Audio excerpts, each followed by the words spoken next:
Hi guys, nandito nga pala ako ngayon sa office at tutorial tayo. Tutorial! So maglalagay ako ulit itong eye patch. Para to sa mga may lazy eye, sa may mga duling na mata or banlag na mata. So yung sa akin, situation ko is may banlag akong mata. Ito, pag nagre-relax siya, humihiwala yung paningin ko. Pagiging banlag ako. So yung lalagyan nyo ng eye patch, yung hindi banlag. Yung hindi lazy eye. Sa mga hindi pa po nakakaalam. Yan siya.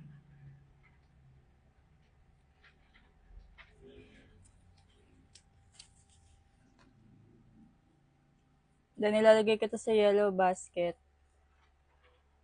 So since malabo yung kaliwang mata ko, itong banlag na mata ko, kailangan ko ng salamin kasi hindi ako makakita. Sobrang labo niya.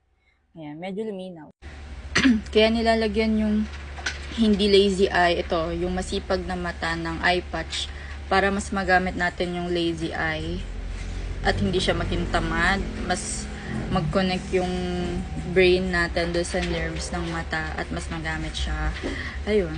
Kaya kasi nagiging banlag or duling yan kasi hindi masyadong connected yung nerve sa utak. Kaya yun, nagiging banlag or duling. Mag-check out na kayo. Lalagay ko sa yellow basket. 2 hours nyo siyang ibababad or kung gusto nyo 5 hours. Charot. Basta kayo bahala. Pero 2 hours talaga yung minimum